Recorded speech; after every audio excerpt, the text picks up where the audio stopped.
आत्मवंदन सभी को। मैं Alka Mundra holistic healing meditation group की ओर से आप सभी का इस ध्यान के सत्र में स्वागत करती हूँ। और एक कहानी, जो छोटी सी कहानी हम रोज लेते हैं, उसकी ओर चलते हैं। बिल्कुल जाना पहचाना शीर्षक है, तेते पांव पसारिए जेती लंबी सोर। मतलब अपने पांव, अपनी चादर, जैसे कहते हैं ना, चादर उतनी ही लंबी पसारो जितने अपने पास हो, पांव उतने ही पसारो जितने अपने पास चादर हो। इसी को उन्होंने थोड़ा एक अलग वे में समझाने के दृष्टि से एक कहानी ली है हमारे सामने, अकबर की। अकबर बादशाह बैठे थे राजसभा में। एक कारीगर ने एक बहुत सुंदर रेशमी चादर लाके उन्हें दी। बहुत अच्छे और सुंदर रंगों के फूल उस पर बने थे। महाराज ने चादर खोली, देखा कि उसके शरीर से कुछ छोटी है। तो छोटी थी थोड़ी चादर। तभी उन्हें एक बात सूझी। चादर को उठाकर बोले, देखो भाई, मैं फर्श पर लेटता हूँ, चादर को मेरे ऊपर उड़ा दो। मतलब ऐसा उन्होंने किया अकबर ने। अकबर भूमि पर बिछे कालीन पर लेट गए। कारीगर ने चादर उन पर उड़ाई तो पांव नंगे रह गए। पांव ढापे तो सिर नंगा रह गया। इस तरह से चला। महाराज ने कहा, अरे तुम छोड़ो, तुम केवल अशिक्षित शिल्पी हो। ये बड़े बड़े विद्वान दरबारी बैठे हैं, उन्हें यह कार्य करने दो। आओ भाई, कोई इधर आओ। मतलब यह चादर इस प्रकार मेरे ऊपर डाल दो कि शरीर का कोई भी अंग नंगा ना रहे। मतलब अकबर ने ऐसा किया। एक व्यक्ति बाहर से आया। उसने प्रयत्न किया, परंतु परिणाम वही। सिर ढापा तो पांव नंगे, पांव ढके तो सिर पर चादर नहीं रहे। महाराज ने क्रोध से कहा, मूर्ख हो तुम, हटो यहाँ से, किसी दूसरे को आने दो। एक और व्यक्ति आया। सब ट्राई कर रहे थे दरबार में। उसने भी प्रयत्न किया, परंतु परिणाम फिर वही। तब एक व्यक्ति और आया, फिर और ऐसे कई व्यक्ति आते गए और परिणाम सिर्फ वही मिलता गया। इस प्रकार सबके सब दरबारी आए। कोई भी अकबर बादशाह के ऊपर वह चादर इस प्रकार नहीं उड़ा सका कि सारा शरीर ढक जाए। महाराज उठकर बैठ गए, बोले, तुम सब मूर्ख हो, यह छोटी सी बात भी नहीं कर सके। किसी ने कहा, महाराज चादर ही छोटी है, फिर हम क्या करें। मतलब हम हमेशा दोष क्या दूसरों में देते हैं कि वो ऐसा है, हम क्या करें, हमारे पास समय नहीं है, हम पढ़ नहीं पाए, स्वाध्याय नहीं कर पाए, हमारे पास समय नहीं है, हम ध्यान नहीं कर पाए। दोष किस पे देते हैं, हम समय पे टाल देते हैं, है ना। यहाँ ये बात समझने की हमें कि महाराज बोले, आने दो बीरबल को, वह इस समस्या का समाधान जरूर करेगा। तभी पंडित बीरबल वहां आए। बोले, बीरबल बहुत बुद्धिमानी राजा के दरबार के एक मंत्री थे। उन्होंने कहा, महाराज आप किस चिंता में हो। महाराज ने कहा, बीरबल, ये सब दरबारी तुमसे ईर्ष्या करते हैं। कहते कि हम जो तुम्हें अधिक प्यार करते हैं तो व्यर्थ ही करते हैं, तुम्हारे गुणों के कारण नहीं। आज इन्हें बताओ कि तुम में क्या विशेषता है। ये चादर है, हम चाहते हैं कि इससे हमारा शरीर ढक जाए, परंतु ढकता नहीं। बीरबल ने चादर हाथ में लेकर देखा देखा कि वस्तु तो ये छोटी है। बोले, क्या चाहते हैं आप। महाराज ने कालीन पर लेटकर कहा, इसको हमारे ऊपर इस प्रकार उड़ा दो कि शरीर का कोई भी अंग नंगा ना रहे। बीरबल ने कहा, यह तो कोई कठिन कार्य नहीं है, परंतु कृपा कर आप ठीक प्रकार से लेटिए। उसने लेटने की अवस्था ही बदला दी। अकबर ने कहा, ठीक प्रकार कैसे। बीरबल ने कहा, जैसे बच्चा सोता है, घुटने छाती के साथ लगाकर पेट समेट कर सो जाइए। महाराज वैसे ही लेट गए। बीरबल ने चादर उनके ऊपर ओढ़ा दी और सारा शरीर ढक गया, पांव भी, सिर भी। बीरबल ने हंसते हुए कहा, महाराज जितनी चादर हो उतने ही पांव फैलाने चाहिए, फिर ठीक प्रकार से काम बन जाता है। मतलब हमारे पास अगर 1000 रुपए हैं तो हम 1000 को ही खर्च कर सकते हैं ना, ज्यादा को तो नहीं कर सकते। तो हम ऐसी चीज सेलेक्ट ही नहीं करें कि जो हमें 1000 से ज्यादा की हो। तो हमारे पास जितने चादर है उतने ही हमें पांव पसारने चाहिए। और उसने कितना अच्छे तरीके से ये बात समझाई कि पांव को छोटा करो, बच्चे की तरह लेट जाओ और चादर उड़ा दी। तो यहाँ तब वो बोलते हैं, तब से ये मुहावरा आरंभ हुआ कि जितनी चादर हो उतने पांव फैलाओ, जितनी आय हो उतने कम, आय से कम खर्च करो। अधिक व्यय करोगे तो काम नहीं चलेगा, तुम्हारा अपना ही खर्च पूरा नहीं होगा तो दूसरों की सहायता तुम क्या खाक करोगे। तो बहुत अच्छे से समझने वाली बात है। घटना के माध्यम से हमारे वो चीज स्मृति में रह जाती कि हमें क्या करना है अपने लाइफ में, है ना। तो ये बहुत ही अच्छा एक प्रसंग था अकबर और बीरबल बीरबल की कहानी का। अब हम ध्यान की तरफ बढ़ते हैं मित्रों। और तब अगर तक कुछ मैं सोच रही थी कि चादर सीधी नहीं आ रही तो उसको तिरछा डालेंगे तो आ जाएगी। मेरे दिमाग में भी ये क्वेश्चन, यही आंसर आया था, लेकिन ये बिल्कुल नहीं आया था कि पाँव छोटे कर ले। बहुत ही अच्छे तरीके से, इसीलिए तो बीरबल को सबसे बुद्धिमान राजा कहा, मंत्री कहा जाता था, क्योंकि उसमें इतनी बुद्धि थी। और अगर हम भी ध्यान करेंगे तो हमारी ये बुद्धि डेवलप होगी। तो हमें भी क्या करना है, ध्यान करना है। चलिए मित्रों, अब ध्यान की तरफ बढ़ते हैं। आज के ध्यान के लिए अपनी आंखों को बंद कर दें और अपने हाथों को कोमलता से इंटरलॉक करते हुए अपनी गोदी में रखें और अपने पाँव को क्रॉस लेग पोजीशन में, या फिर अगर आप चेयर पे बैठे हो तो एंकल से क्रॉस कर लें। इस तरह से हम अपने पूरी सुखावस्था में आ जाए, जहां हम आराम से 20-25 मिनट बैठ सके। 25 मिनट के लिए गहरे ध्यान में उतरने से पहले हम अपने आप को एकदम रिलैक्स करें। लंबी गहरी नाक से श्वास लेते हुए मुंह से श्वास को छोड़ें 3 बार। इन श्वास को अंदर लेते and exhale through your mouth. अपने मुंह से श्वास को बाहर छोड़ें, लाइक आप कैंडल को बुझा रहे हैं। इससे क्या होगा, एकदम से आप रिलैक्स हो जाएंगे। एक बार फिर से श्वास को अंदर भरें, इनहेल, और अपने मुंह से फूंक लगाते हुए श्वास को छोड़ें।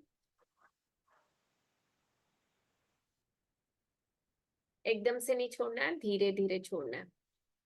एक बार फिर से श्वास को भरें और धीरे धीरे श्वास को छोड़ें।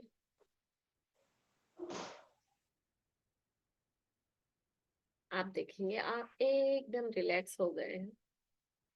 अभी भी कहीं आपके अगर शरीर में स्टिफनेस है, कोई तनाव है, खिंचाव है, तो उस पार्ट पे अपना ध्यान ले जाएं, उसे रिलैक्स रिलैक्स रिलैक्स होने का कमांड दें। अपने शोल्डर को रिलैक्स करें, कंधों को एकदम ढीला छोड़ दें।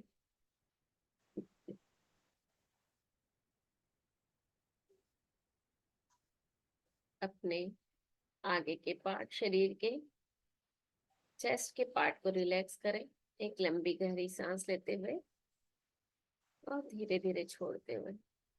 अपने कमर को थोड़ा सीधा करते हुए आरामदायक स्थिति में रखें। हिप को, थाइस को, काफ मसल्स को रिलैक्स होने का कमांड दें। Ankle joint, foot joint, foot and toes को रिलैक्स करें। पूरे शरीर को ऊपर से नीचे तक एक बार स्कैन करें। कहीं भी कोई दर्द है, पेन है, स्ट्रेस है, एक लंबी गहरी श्वास लेते हुए उसे शांत होने को कहें।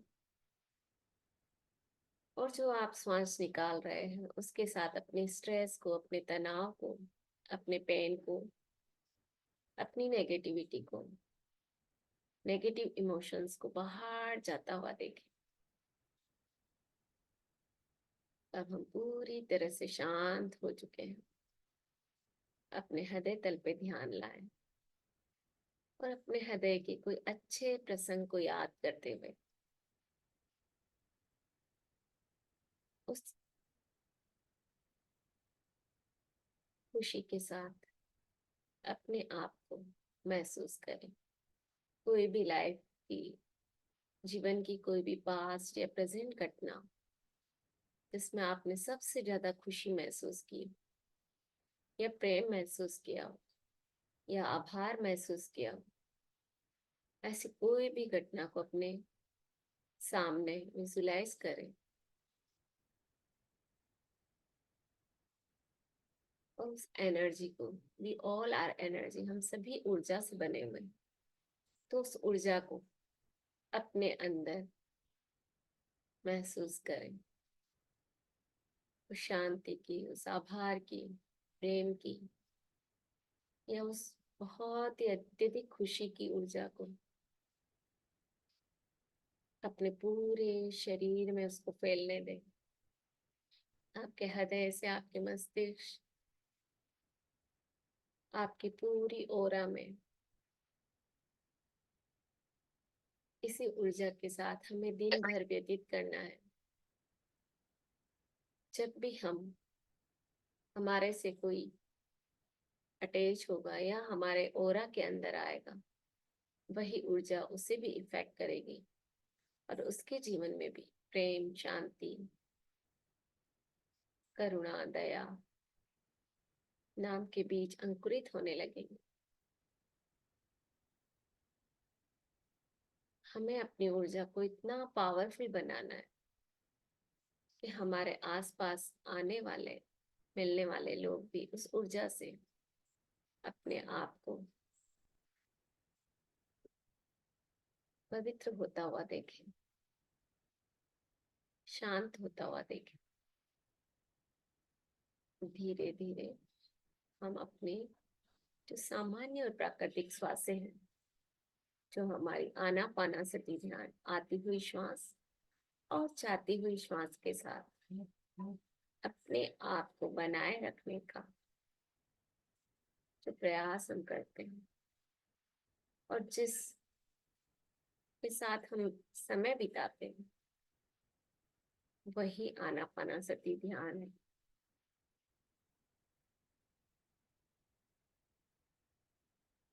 एक वाचक की तरह, एक साक्षी भाव की तरह, एक चौकीदार की तरह अपनी इन श्वासों को देखें, इनकी लंबाई को, ऊपर जाता हुआ, नीचे आता हुआ, या ये जहां भी ठहरती है, रुकती है, उसको नोटिस करें। बड़ी एकाग्रता के साथ इसके रिदम को सुनने की कोशिश करें।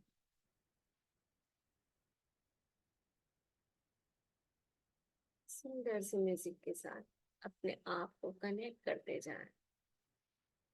इसी श्वासों का अध्ययन हमें करना है। इन्हीं आती हुई और जाती हुई श्वासों को देखना है और अपने आप को शून्य बना लेना। शून्यता की अवस्था में ही हम उस ब्रह्मांड की ऊर्जा को अपने अंदर महसूस कर सकते हैं मित्रों। तो अपने आप को शून्य बनाने का प्रयास करें।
तो हमने हृदय तल के वाइब्रेशन भेजने हैं, अपने हृदय तल के वाइब्रेशन भेजें सभी में मित्रों।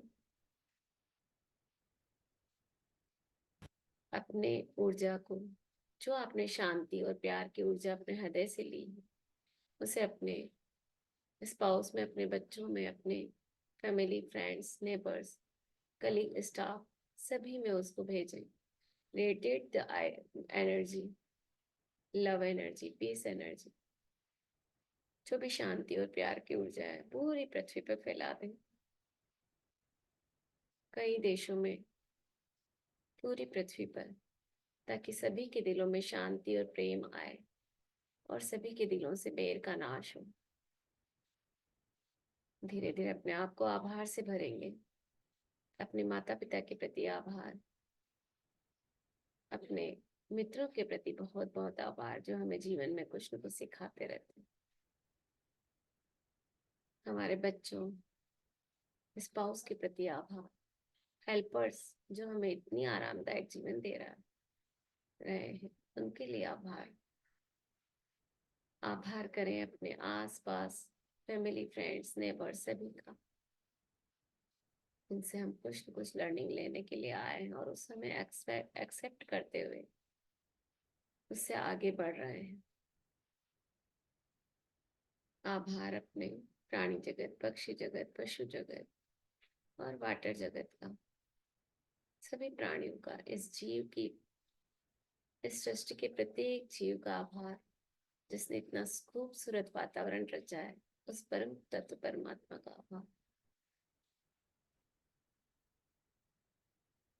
सभी के लिए मंगल प्रार्थना करेंगे। ओम सर्वे भवन्तु सुखिनः, सर्वे सन्तु निरामया, सर्वे भद्राणि पश्यन्तु, मा कश्चित् दुःखभाग् भवेत्। ओम शांति शांति शांति। हरि ओम। सभी का जीवन मंगलमय, सुखमय हो। इसी प्रार्थना के साथ अपने हाथों को हिलाते हुए, अपने पाँव की उंगलियों को हिलाते हुए, अपने दोनों हाथों को अपनी आंखों पर रखें।